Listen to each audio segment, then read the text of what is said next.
जीवन और आजीविका की सुरक्षा भी भारत के लिए बहुत बड़ी चिंता है।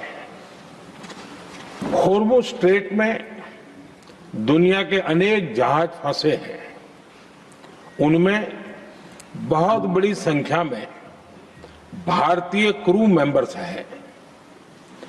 ये भी भारत के लिए एक बड़ी चिंता का विषय है। ऐसी विकट परिस्थिति में आवश्यक है कि भारत की संसद के इस उच्च सदन से शांति और संवाद की एकजुट आवाज पूरे विश्व में जाए।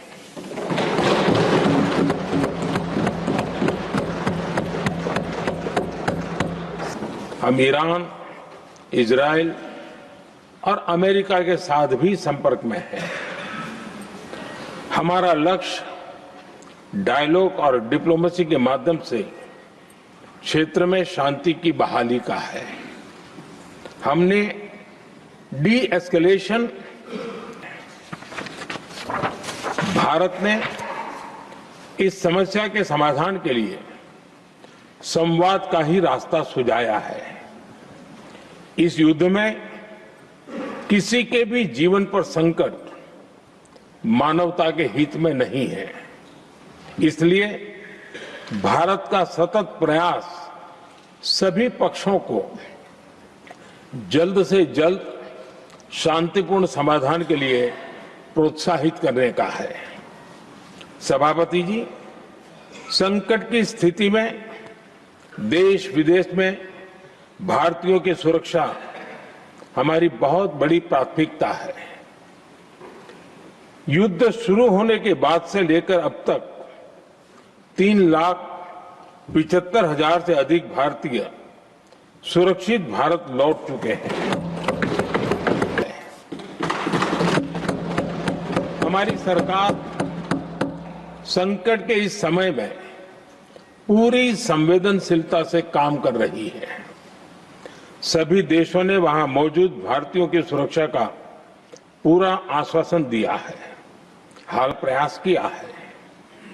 प्रयास ये है कि जहां से भी संभव हो वहां से तेल और गैस की सप्लाई भारत पहुंचे। ऐसी हर कोशिश के नतीजे भी देश देख रहा है।